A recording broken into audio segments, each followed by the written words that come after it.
In the dead of night, when the world slumbers under a blanket of stars, Alex Thompson lay wide awake in his cluttered apartment, staring at the ceiling as if it held the secrets to the universe. The clock ticked mercilessly, 3:47 a.m., mocking his futile attempts to drift into oblivion. His mind was a storm, bills piling up like unopened letters, a job that drained his soul faster than a leaky faucet, and the gnawing regret of words left unsaid to a lover long gone. Sleep. It was a distant memory, a cruel joke played by fate. Every night, the same ritual, tossing, turning, scrolling through endless feeds of strangers' perfect lives, only to greet the dawn with bloodshot eyes and a pounding headache. But tonight was different. As the first hints of despair clawed at his chest, a faint whisper echoed in his mind, not from the shadows, but from an ancient voice he didn't recognize: what is in our power to do, and what is not? It was the ultra-hook that would unravel his world, the beginning of a journey where philosophy wouldn't just soothe the soul, but conquer the insomnia that had imprisoned him for years. Alex bolted upright, heart racing. Was he hallucinating from exhaustion? He fumbled for his phone, the blue light piercing the darkness like an accusatory finger. No notifications, no calls. Just the silence, broken only by the hum of the city outside his window in downtown Seattle. He was 32, a mid-level software engineer at a tech firm that promised innovation but delivered burnout. For the past 6 months, sleep had evaded him like a thief in the night. Doctors called it chronic insomnia, prescribing pills that turned his dreams into nightmares or left him groggy and useless. Therapists suggested mindfulness apps, but how do you meditate when your brain won't shut off? Alex had tried it all: chamomile tea, white noise machines, even counting sheep until he imagined them rebelling against him. Nothing worked. His days blurred into a haze of caffeine-fueled survival, his productivity plummeting, his relationships fraying. Friends stopped inviting him out. Who wants to hang with a zombie? That whisper, though, it lingered. Curiosity, born from desperation, drove him to his bookshelf, dusty and forgotten. Among the self-help tomes and unread novels, he pulled out a worn copy of Meditations by Marcus Aurelius, a gift from his late grandfather who'd sworn by Stoicism as the antidote to life's chaos. Alex had skimmed it once in college, dismissing it as outdated ramblings. But now, in the witching hour, he cracked it open. The words leaped off the page: at dawn, when you have trouble getting out of bed, tell yourself, I have to go to work, as a human being. What do I have to complain of, if I'm going to do what I was born for, the things I was brought into the world to do? He read on, the emperor's reflections on duty, acceptance, and the impermanence of worries washing over him like a cool breeze. Marcus Aurelius, the Roman philosopher king, wrote these as personal notes, morning meditations to steel himself against the empire's burdens. Alex imagined him in his tent, scribbling by lamplight, facing wars and plagues without losing his serenity. If a man ruling half the known world could find peace, why couldn't Alex? For the first time in months, his racing thoughts slowed. He didn't sleep that night, but something shifted, a seed of calm planted in the fertile soil of his exhaustion. The next morning, or rather, what passed for morning at 6 a.m. after zero sleep, Alex dragged himself to his kitchen, brewing coffee that tasted like regret. His apartment was a testament to his insomnia: takeout containers scattered like fallen soldiers, laundry piled in corners, and a bed that looked like a battlefield. He sat at his small table, notebook in hand, mimicking Aurelius. Morning meditation, he muttered. Today, I accept what I can't control. The traffic, the boss's mood, the emails that never end. Focus on my actions, not the outcomes. It felt silly at first, like a child's diary entry, but as he penned the words, a quiet resolve built. The repetitive practice, simple and ethical, grounded him. No grand revelations, just a code to live by: endure, accept, persist.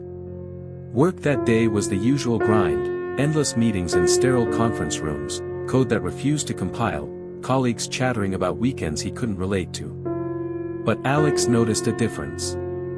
When his manager dumped an impossible deadline on him, instead of spiraling into anxiety, he whispered Epictetus's words to himself, "It's not what happens to you, but how you react to it that matters."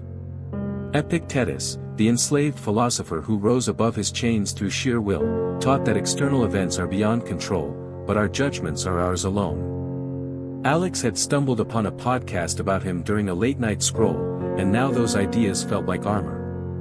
He didn't snap back, he nodded, planned his steps, and moved on. By evening, exhaustion hit, but it was different, not the frantic buzz of insomnia, but a weary readiness. That night, as he lay in bed, the whispers returned. Not auditory hallucinations, but echoes from his readings. He visualized Lao Tzu, the ancient Chinese sage of Taoism, wandering misty mountains, preaching the art of wu-wei, effortless action, flowing with life's river rather than fighting its current. Life is a series of natural and spontaneous changes. Don't resist them, that only creates sorrow. Let reality be reality. Let things flow naturally forward in whatever way they like. Alex breathed deeply, imagining his worries as leaves on a stream, drifting away. No forcing sleep, just acceptance. Miraculously, his eyelids grew heavy. He slept, not deeply, not long, but it was sleep. 4 hours, uninterrupted. A victory. This is just the hook and the setup for Alex's journey into philosophical remedies for insomnia. I've introduced Marcus Aurelius and touched on Epictetus and Lao Tzu, with Maya Angelou to come later as the story unfolds. The narrative will weave in morning meditations, peaceful acceptance, and repetitive ethical practices as tools against sleeping problems, expanding into a full story with conflicts, growth, and resolutions. The 712 downtown bus smelled of wet wool and burnt coffee. Alex stood near the back door, one hand gripping the yellow pole, the other clutching a paper cup that had gone cold 20 minutes ago. 4 hours of sleep had become 5, then 6. A fragile streak, but a streak. He no longer counted sheep, he counted breaths, 4 in, 4 hold, 4 out. Epictetus called it the discipline of ascent. Alex called it not losing my mind before 9 a.m. At Pine and 3rd, the bus hissed to a stop. A woman stepped aboard who made the morning feel suddenly ceremonial. She wore a long indigo coat and a silk scarf the color of storm clouds. Silver braids crowned her head like moonlight braided into rope. She moved with the unhurried certainty of someone who had already forgiven the day for whatever it planned to do. Their eyes met for half a heartbeat. Hers were the deep brown of river stones rubbed smooth by centuries. She smiled, not the tight customer service smile Alex saw everywhere, but the kind that starts in the sternum and arrives late to the mouth. Then she took the last empty seat, opened a small leather journal, and began to write in ink the color of pomegranates. Alex's stop was next, yet his feet refused to carry him off. When the doors folded shut, he stayed aboard, riding the loop like a man who had just remembered he was allowed to be curious. 3 loops later, the driver announced the end of the line. Only 4 passengers remained. The woman in indigo closed her journal, stood, and walked straight to Alex. "You're leaking," she said. He looked down, expecting coffee on his shoes. "Nothing."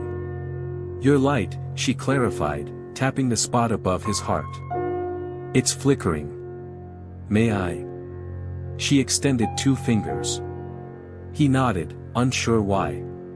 She touched the hollow of his throat, gentle as a moth. A warmth spread through his chest, the way the first sip of hot tea finds every cold corner of the body. "I'm Maya," she said. "Maya Angelou Reynolds. My mother loved the poet so fiercely she gave me the whole name.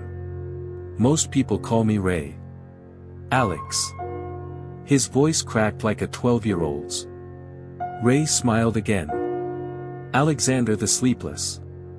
I've been expecting you." Alex laughed, an actual laugh, rusty from disuse. "That obvious?" "Insomnia leaves footprints," she said. Tiny bruises under the eyes, shoulders curled forward like parentheses around a secret. "Come. The market opens in 20 minutes. Walk with me." They stepped into the drizzle of Pike Place before the vendors had finished rolling up their gates. Ray moved through the chaos the way a heron moves through reeds, never hurried, never bumped. She greeted the fish throwers by first name, slipped a $5 bill into the hat of a one-man band playing Coltrane on a saxophone made of plumbing pipe, and bought 2 paper cones of roasted chestnuts that steamed between them like incense. At the far end of the market, beneath the clock no one had wound since 1986, Ray led him down a narrow staircase marked employees only. The door at the bottom opened into a room that shouldn't have fit between 2 brick buildings, cedar beams, Moroccan rugs, books stacked like cairns. A single skylight poured winter light onto a low table where 4 cushions waited. "To the Midnight Library," Ray said. "We open at 3 a.m. for those who can't close their eyes. You're early, but exceptions are the spice of enlightenment." She poured tea that smelled of cedar and orange peel. Alex wrapped both hands around the cup, afraid the warmth would vanish. "Tell me the last dream you remember," she said. He opened his mouth to say he didn't dream anymore, but the words that came were older. "I'm 8. My father is leaving. He's carrying a suitcase the color of storm clouds. I keep trying to zip it shut, but the teeth keep breaking. Every time I fix one, another splits. He never looks back." Ray nodded as if she had been standing in that hallway. "Dreams are postcards from the country you're afraid to visit while awake. Yours is addressed to control." She slid a slim book across the table. The cover was cracked leather, the title embossed in faded gold, Enchiridion. Epictetus. "Marcus gave you the dawn," Ray said. "Epictetus will give you the night." She opened to a page marked with a pressed violet. "Read the 5th line aloud." Alex cleared his throat. "Men are disturbed not by things, but by the views which they take of things." "Louder," she urged, "like you're telling the ceiling that has betrayed you for 6 months." He stood. The words bounced off the cedar beams and came back softer, almost amused. When he sat, the room felt larger. Ray continued, "Epictetus was born a slave. His master twisted his leg until it snapped, just to see if the mind could stay straight. Epictetus decided the leg belonged to the master, but the choice of pain or peace belonged to him. Every night he repeated 3 questions.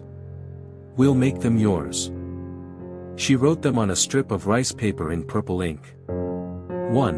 What belonged to yesterday that I still carry? 2. What belongs to tomorrow that I borrow tonight? 3. What belongs only to this breath? Memorize, she said. Then burn. She struck a match. The paper curled into violet flame, the smoke spelling something Alex couldn't read. The scent reminded him of church incense and his grandmother's closet. "Now," Ray said, "we practice the night dichotomy." She dimmed the lamps until only the skylight remained. "Lie down." Alex stretched on a wool blanket. The ceiling beams became constellations. "Everything outside your skin," Ray whispered, "is not yours to fix tonight. Name them aloud, then hand them over." He began haltingly, the server outage, the unanswered email from Mom, the sound of the neighbor's TV, each confession left his mouth and drifted upward like a soap bubble. Ray popped them gently with a fingertip. When the last worry vanished, silence rushed in, thick, velvet, ancient. "Feel your body," she said. Epictetus mapped it like a city. The walls are sensation, the citizens are thoughts, the governor is choice. Walk the streets. Alex felt his feet first, heavy, then lighter. Calves, knees, thighs dissolving into warmth. By the time she reached his eyelids, he was floating inside his own skin. "Breathe in for 4, she said. Hold for 4. Out for 4. Hold for 4. This is the Tetris of the nervous system. Thoughts will still fall, but now they stack neatly." He lost count. Numbers became waves. Waves became fields of barley under a moon that approved of everything. Ray's voice drifted farther away. "When you wake, if you wake, write 1 line. Only 1. The hand teaches the mind obedience. He didn't remember standing, or climbing the stairs, or the bus ride home. He only remembered the single line he wrote at 2:14 p.m. on the back of a grocery receipt. "The ceiling is not my enemy, it is my witness." That night he set no alarm. He placed the enchiridion beneath his pillow the way children hide teeth for the fairy. At 10:37 p.m. he blew out the bedside lamp, whispered the 3 questions, and felt the room exhale with him. Sleep arrived the way a cat chooses a lap, without announcement, without apology. He dreamed of a marble courtyard in ancient Nicopolis. Epictetus limped toward him, grinning, holding a lantern made of broken chains. "See," the slave philosopher said. The door was never locked. Alex woke at 5:58 a.m., 7 hours, no gaps. Sunlight slid across the floorboards like a secret. On the nightstand lay the grocery receipt. Beneath his one line, someone else had written in purple ink. "Tomorrow we meet the river. Bring shoes you don't mind ruining. Ray." He laughed so loudly the neighbor's dog barked in solidarity.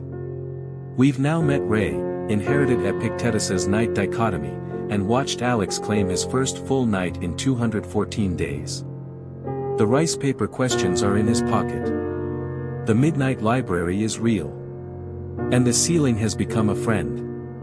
Chapter 3, The River Teaches Wu Wei.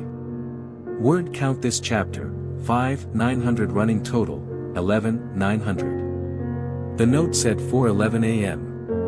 Alex was already awake, dressed, and standing on his balcony watching the city blink itself alive.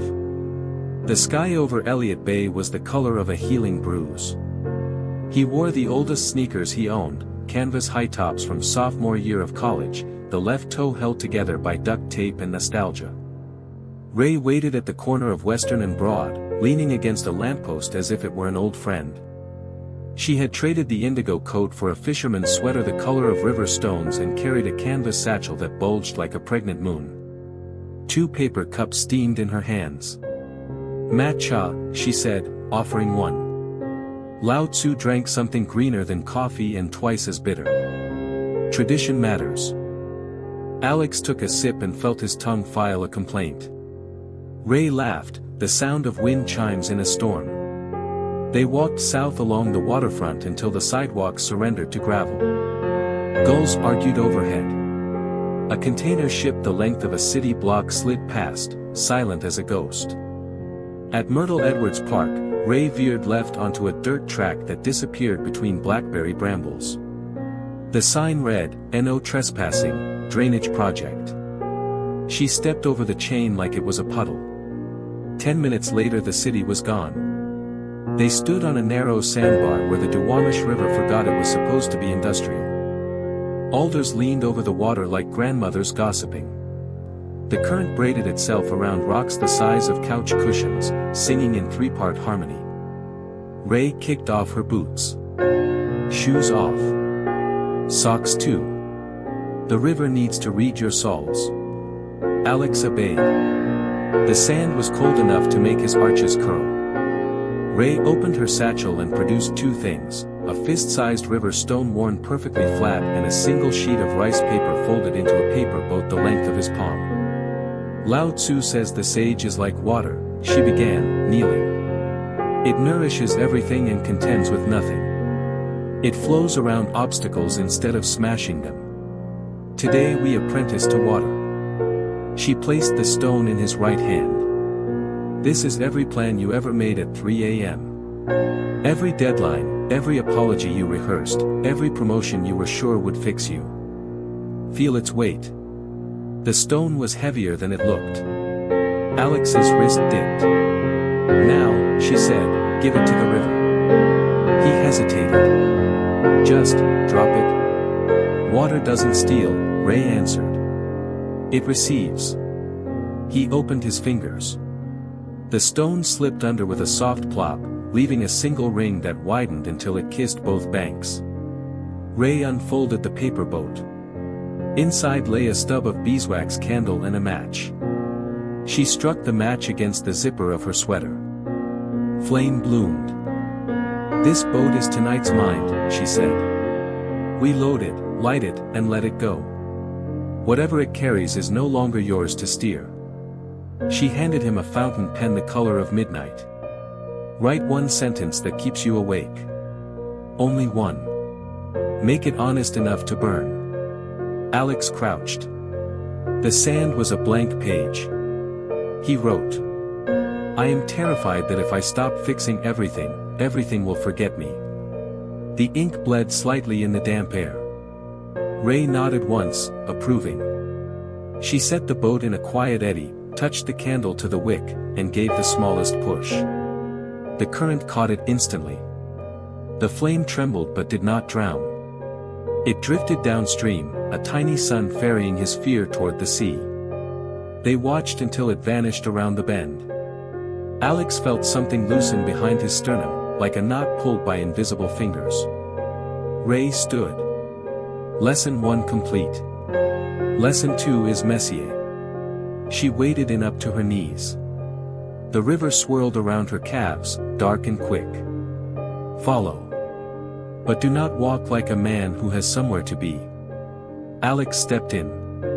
The cold was a slap that traveled straight to his teeth. He instinctively tightened every muscle. "Stop marching," Ray called over the water's hush. "Soften your knees. Let the current decide your next inch." He tried. His body wanted to fight, to plant, to conquer the river. Instead he exhaled and felt his feet slide half an inch sideways. The river adjusted him the way a potter adjusts wet clay. 10 yards downstream the bottom dropped. Alex's foot found nothing but water. He windmilled, panic flaring hot. Ray's hand clamped his wrist. "Fall correctly," she said. She pulled him forward, not up. Suddenly he was floating on his back, ears submerged, sky above him the color of abalone shell. The river cradled his spine. His legs rose until he was a human canoe. "Wu Wei," Ray's voice floated down. "Action through non-action. The river is moving you, you are not moving the river." He closed his eyes. Sound became a cathedral, water over stone, crow overhead, his own heart slowing to match the river's older rhythm. Thoughts arrived like tourists, looked around, and left when no one offered them a chair. Minutes or hours later, he no longer owned a watch. Ray tugged him toward shore. They lay side by side on the sand, dripping and shivering and absurdly happy. She spoke first. "Every night your mind plays tug-of-war with sleep. You pull, it pulls harder. Tonight we practice letting the rope go slack." From the satchel she drew a length of clothesline and 2 bandanas. "Trust exercise. Close your eyes." She blindfolded him, tied one end of the rope around his waist, the other around hers. "We walk upstream. If you tense, I feel it. If I tense, you feel it. The goal is 0 tension for 30 steps." They began. The rope swayed between them like a lazy hammock. Alex counted steps silently. At step 7 he pictured Monday's stand-up meeting and the rope snapped taut. Ray stopped instantly. "Name it," she said. "Presentation slides. Let the river have the slides." He pictured the slides dissolving like sugar cubes. The rope slackened. They continued. By step 29 the rope floated on air. Alex felt the exact moment Ray smiled, the bandana couldn't hide it. At 30 she untied them. "Well done. Now the final exam." She led him to a fallen alder bridging the river like a dare. The trunk was slick with moss, narrow as a balance beam, 12 feet above swirling water. "Cross without waking the dragon," she whispered. Alex's stomach flipped. "Dragon? The one that breathes anxiety. It sleeps only when you forget it exists." He stepped onto the log. The bark was soft, almost spongy. 1 foot, then the other. Halfway across, a gust rocked him. Instinct screamed grab something. Instead he remembered the river under him, patient and amused. He loosened his shoulders, let his arms drift outward like wings.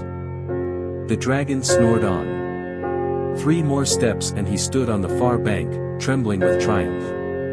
Ray applauded with 2 wet slaps. Lao Tzu would tip his hat, if he wore one. They built a small fire from driftwood. Ray produced foil packets of salmon and cedar planks the size of postcards. While the fish sizzled, she opened the Tao Te Ching to chapter 78. "Read it like a lullaby," she said. Alex's voice cracked over the first lines. "Nothing in the world is as soft and yielding as water. Yet for dissolving the hard and inflexible, nothing can surpass it." The fire popped. A coal landed on his wrist, he didn't flinch. The words entered him like warm sake.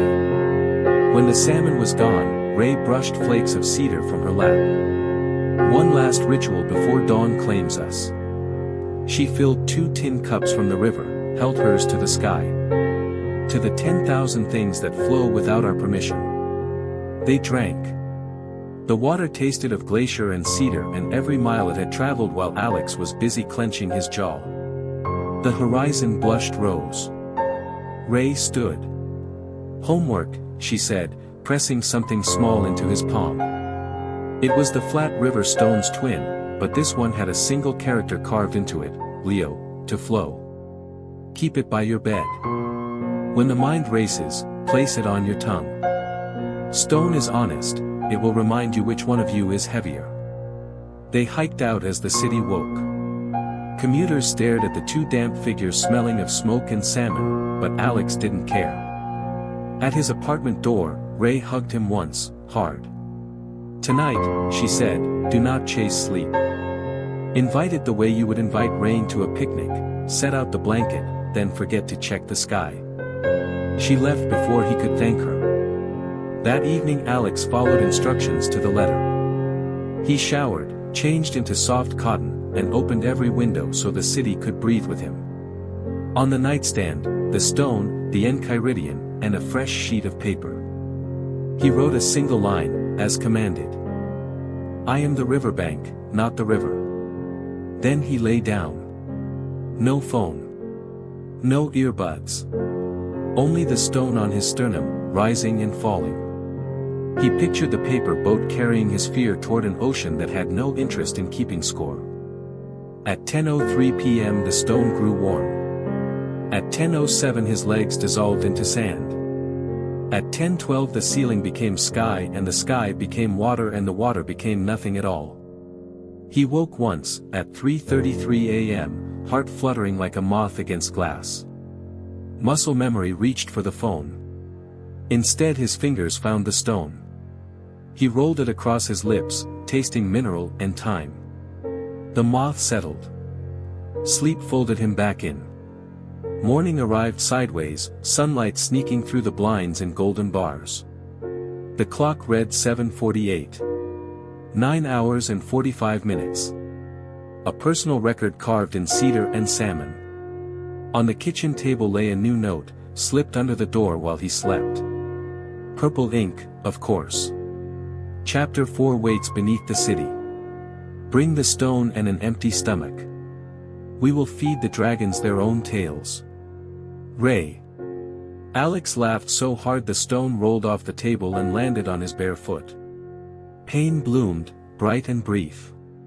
He welcomed it. Even pain, Lao Tzu whispered, is water finding its level. We have apprenticed to water, crossed the dragon's back, and tasted glacier in a tin cup. Alex now carries in his pocket and 9 hours in his bones. The midnight library has become a river, the river a bloodstream, the bloodstream a lullaby.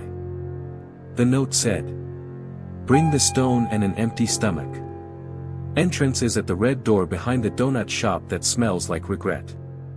Knock 4 times, slow, like a heartbeat that has decided to live." Alex arrived at 11:07 p.m. The donut shop was closed, its neon open sign flickering like it had insomnia too. Behind it, wedged between a pawn shop and a laundromat that never slept, stood a red door so glossy it looked wet. He knocked. Thump, thump, thump, thump. The sound echoed down the alley like a secret finally allowed to speak. The door opened inward on silent hinges. A woman with a shaved head and a tattoo of a phoenix consuming its own wings peered out. "Password," she whispered. Alex opened his fist. The stone with the character caught the streetlight. She smiled like someone who had waited years for the right pebble. "Welcome to the catacombs, sleepless Alexander. Ray's already inside. She said you'd be late because you stopped to rescue a paper boat from a storm drain." He had. He didn't ask how she knew. A narrow staircase spiraled down so far he lost count at 43 steps. The air grew warmer, spiced with sandalwood, sweat, and something electric, like the moment before lightning decides where to land. Jazz seeped through the walls, upright bass walking barefoot, trumpet laughing at midnight, drums speaking in tongues. At the bottom, the staircase spilled into a brick tunnel that once carried bootleg whiskey during Prohibition. Now it carried people. Hundreds of them. Pillows everywhere, on the floor, stacked against walls, hanging from chains like low clouds. Tea lights floated in bowls of water, turning every face gold. A banner hand-painted in purple calligraphy stretched across the vaulted ceiling. "Tonight we feed the dragons their own tales." Maya Angelou Reynolds, Chief Dragon Whisperer. Ray stood on a low wooden stage beneath the banner, barefoot in a crimson caftan embroidered with tiny mirrors that threw starlight back at the crow.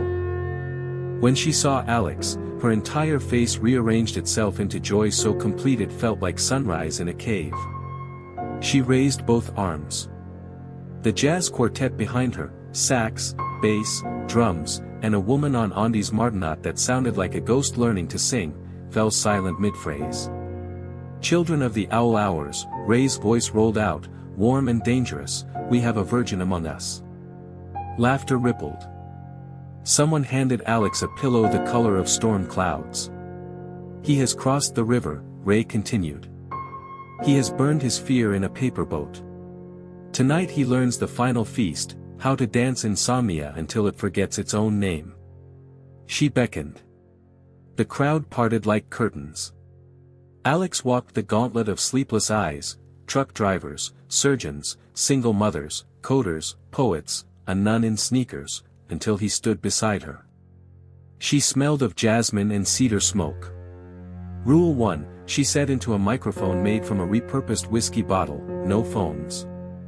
If your screen lights up, the dragons eat it."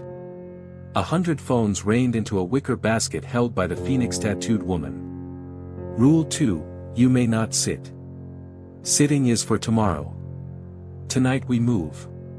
The quartet struck a slow, minor blues that felt like sinking into warm tar. Ray took Alex's hands. "I'm going to teach you the dragon waltz," she murmured. 3 steps, 1 secret. She placed the stone in his right palm and closed his fingers over it. "Feel the weight. That is everything you still believe you must carry." Step 1, she guided him forward until their foreheads touched. "Name the dragon aloud." He swallowed. "The deadline dragon." The crowd echoed, soft as a tide, "Deadline, deadline." Step 2, she spun him outward so the stone left his hand and arced through the air. 100 pillows rose like birds to catch it. It vanished into the sea of cushions. Step 3, she pulled him back so their chests collided. "Now forget its name." The music exploded. The quartet became a living heartbeat. Ray danced like someone who had argued with grief and won. Alex followed, clumsy at first, sneakers squeaking on brick. But the floor was warm from 1,000 bare feet, and the air tasted like forgiveness. They danced through every species of dragon. The ex-lover dragon, slow, minor blues. The bank account dragon, funky New Orleans strut. The parent disappointment dragon, a waltz so slow tears floated upward instead of falling. The what if I die alone dragon, a mambo that made strangers kiss each other's temples. Each time Alex named one, the crowd absorbed it, tore it into confetti, let it snow purple and gold across the pillows. At 1:47 a.m. the music stopped without warning. Silence rushed in like cold water. Ray climbed onto a stack of pillows until she towered above them all, caftan mirrors flashing like paparazzi for the soul. "Now," she said, voice hushed, "the poem that taught me how to swallow fire." She didn't read, she became the poem.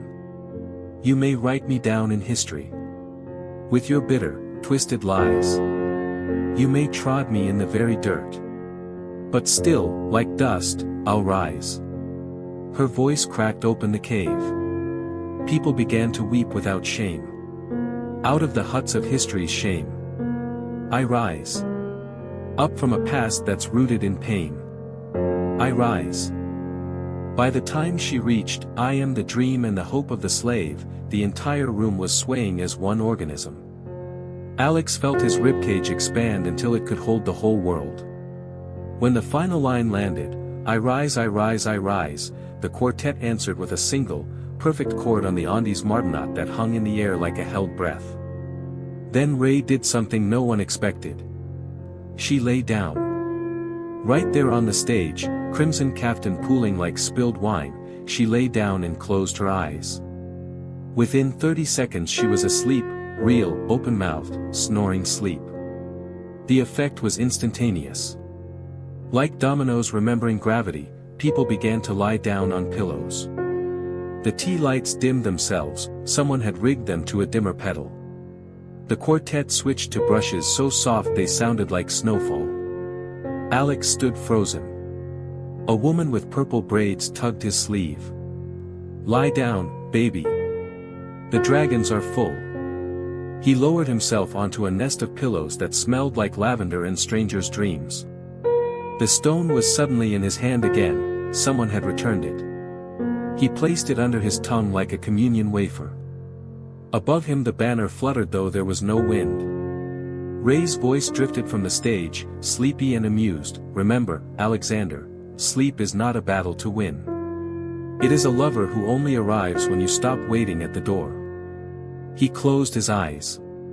The last thing he heard was 100 hearts slowing to the same tempo. He woke to birdsong, actual birdsong, piping through hidden speakers. Sunlight leaked through a great high above, painting stripes across sleeping bodies. The clock on someone's discarded watch read 9:12 a.m. 9 hours and 25 minutes. Ray was already up, passing out paper cups of chicory coffee and beignet dusted with powdered sugar that fell like snow. She looked as if she'd slept for weeks. Alex sat up, sugar on his lips, tears on his lashes. He didn't remember crying. "How?" he asked. "How?" he asked. She tapped his sternum. "Maya Angelou taught me that phenomenal women, and men, are made of the same stuff as storms. We don't fight storms. We become the eye." She handed him a small envelope sealed with gold wax. Inside was a single ticket. The Serene Assembly. Final gathering, solstice night. Bring nothing but your empty hands. On the back, in purple ink. You have fed every dragon but one. The last one eats silence. We will give it a banquet. Alex tucked the ticket into the same pocket as the stone. His phone, miraculously returned, showed 37 missed calls from work. He turned it off without hesitation. Ray hugged him so hard his spine cracked in 3 places. 6 weeks until solstice, she whispered against his ear. Use them well. Practice the dragon waltz in grocery lines. Recite Maya in the shower. Let water, stone, and poetry finish what they started. She walked him to the red door. The alley smelled of rain and hot grease. Normal life waited like a costume he no longer fit. At the threshold she pressed something into his palm, a tiny mirror from her caftan. When doubt returns, and it will, look into this. You will see the eye of the storm looking back. He opened his mouth to thank her. She placed a finger on his lips. Gratitude is best paid forward. Go be phenomenal for someone else who still believes the night is an enemy. The door closed. The red paint looked wet again, as if it had just been born. Alex walked home through streets that suddenly belonged to him. He passed a busker playing saxophone and dropped the mirror into his case. The man looked up, startled, then played a phrase so tender it felt like forgiveness in C minor. That night Alex did not set an alarm. He opened every window though the temperature had dropped to 33 degrees. He lay the stone on his tongue, tasted mineral and river and dragon confetti. Sleep arrived at 9:51 p.m., so early it felt like cheating. He dreamed he was dancing on the ceiling of the catacombs while everyone below slept. Ray waved from the stage, mouthing words he could not hear but somehow understood. You are no longer the insomniac. You are the lullaby. He woke once, at 4:02 a.m., smiling so wide his cheeks hurt. On the pillow beside him lay a single purple feather and a new note. Solstice. Midnight. The Space Needle wears morning clothes that night. Meet me where the elevator fears to go. He fell back asleep before the feather touched the floor. We have danced. We have risen. We have slept in a cave full of strangers and woken up family. The dragons are fat and happy, tails digesting nicely. Chapter 5, The Solstice Silence, will be the longest yet. We climb the needle after the city shuts it down. We sit in absolute darkness 605 feet above Seattle. We feed the final dragon a feast of pure, terrifying quiet. And we discover what happens when a man who hasn't known silence in 15 years finally meets it without armor. Chapter 5, The Solstice Silence. Word count this chapter, 7,800 running total, 26,000. December 21st, 11:37 p.m. Seattle is holding its breath. The Space Needle is closed to the public, draped in black fabric like a widow at a funeral. Every light inside the tower has been killed. Even the red aircraft beacons are off tonight, special permit, signed by someone who owes Ray a favor. The city below glitters, but the needle itself is a 605-foot shadow stabbed into the sky. Alex stands at the service gate on Broad Street, collar turned up against wind that smells of snow that hasn't decided to fall. In his pocket, the river stone, the tiny mirror, and the purple feather. In his chest, 6 weeks of unbroken sleep so deep his Fitbit thinks he's dead every night. A side door opens. Ray steps out wearing a long black coat stitched with constellations that only appear when the light is gone. She carries no flashlight. Ready to feed the last dragon? She asks. He nods. Words feel too loud. They ride the service elevator in total darkness. The car groans upward like an old man climbing stairs. At the 500-foot mark it stops between floors. The doors refuse to open. Ray's voice floats in the black, silence is shy. We have to court it. She presses her palm to the wall. Somewhere above, a relay clicks. The elevator lurches again, then sighs to a halt at the observation deck. The doors part onto a darkness so complete it has texture.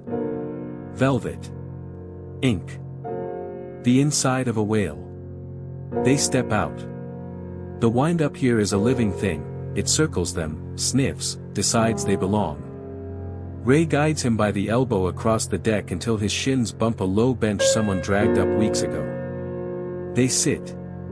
The city is a spilled jewelry box 500 feet below, but the glass walls have been blacked out with theatrical gel. No reflection. No escape. Hands on knees, Ray whispers. Palms up. Empty. He obeys. The cold bites his fingertips. Tonight, she says, we give the dragon what it has always wanted, nothing. No stories. No music. No movement. Just the sound of two hearts learning they don't need to prove anything. She places the river stone in his left palm, the mirror in his right, the feather across both. Then she goes still. Silence arrives the way deep water arrives, all at once, and deeper than you thought possible. At first his ears strain for proof of life. A siren. A jet. The hum of the building. Nothing. The tower has been wrapped in anechoic foam on the inside, military-grade stuff borrowed from a submarine lab. Sound doesn't just die here, it is murdered politely and carried out in a body bag. Minute 2, his pulse becomes a drum solo in an empty cathedral. Minute 5, the drum forgets the rhythm. Minute 8, he realizes he is crying, but the tears feel like weather, not emotion. Ray's breathing is so slow he checks twice to be sure she's still alive. She is. She is more alive than anyone he has ever met. Minute 12, the dragon arrives. It is not a creature. It is the absence of every creature he ever feared. It coils around the bench, vast and weightless. Its scales are made of every 3 a.m. thought he ever had. It opens a mouth the size of the sky and waits. Alex understands the bargain. He lifts the stone, the mirror, the feather. One by one he places them on the floor between his feet. Then he opens his hands completely. Palms up. Empty. The dragon leans in. He expects to be devoured. Instead he is inhaled. Every sleepless night he ever lived pours out of him like black sand. The 3:47 a.m. ceiling stares. The 4:11 a.m. doom scrolls. The 5:02 a.m. replays of every mistake since kindergarten. They swirl into the dragon's throat and disappear. He is hollow in the best possible way. Time stops keeping score. He surfaces to Ray's hand on his wrist. She is trembling, not from cold, but from reverence. Listen, she breathes. Far below, a single church bell strikes midnight. The sound climbs the tower like a vine, wraps around them, and keeps climbing into the stars. 12 notes. Each one a year he will never have to fight again. When the 12th note fades, the dragon is gone. In its place, a small, steady warmth in the center of his chest, like a candle that has decided to stay lit forever. Ray stands. Walk with me. She leads him to the outer ring. With a soft click, the black gels peel away from the windows on silent motors. The city explodes into view, Puget Sound silvered by moonlight, ferries drawing glowing commas across the water, the Olympics wearing snow like wedding veils. But the real miracle is the quiet. It has followed them outside. The wind itself has taken a vow of silence. Ray opens a thermos. Hot chocolate thick enough to stand a spoon in. They drink from the lid, passing it back and forth like teenage. Tell me one true thing, she says. He doesn't hesitate. I am no longer afraid of the dark. She smiles so wide the moon borrows light from her teeth. They stay until the sky pales to pearl. At 5:59 a.m. the first maintenance worker arrives and nearly drops his coffee at the sight of two people sitting cross-legged on the deck, barefoot, sharing a thermos, absolutely radiant. Ray stands, brushes invisible dust from her coat. Your prescription is filled for life. Take as needed. Side effects include uncontrollable joy and the urge to help other insomniacs. She hands him a final gift, a keycard the color of midnight. On it, embossed in gold. The Midnight Society. Honorary lifeguard of the sleepless. Access any door that feels like home. Alex turns it over. On the back, a single line in purple ink. When you hear someone counting sheep at 3 a.m. knock 4 times, slow, like a heartbeat that has decided to live. He hugs her so hard the constellation threads on her coat leave tiny star-shaped bruises on his cheek. She kisses the top of his head exactly once. Go, she says. The city is waking up, and it needs your lullaby. He rides the service elevator down alone. The doors open onto a lobby that smells of pine cleaner and possibility. Outside, the first snowflake of the season lands on his tongue and melts into the taste of cedar, salmon, dragon confetti, and Maya Angelou's Rising. He walks home through streets that no longer feel like enemy territory. At every corner he passes someone hurrying, eyes ringed with fatigue. He slips the keycard into their pocket when they aren't looking, whispers, for slow knocks, and keeps walking. By the time he reaches his apartment, the sky is the color of Ray's ink. He leaves the door unlocked, an invitation. On the kitchen table he writes 3 sentences on a sheet of paper and tapes it to the fridge.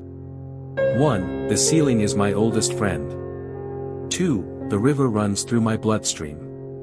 3. I rise. Then he crawls into bed at 7:12 a.m., fully clothed, snow melting in his hair.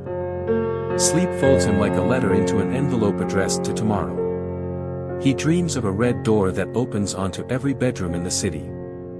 One by one, the sleepless sit up, rub their eyes, and smile at the quiet man standing in their doorway holding a purple feather.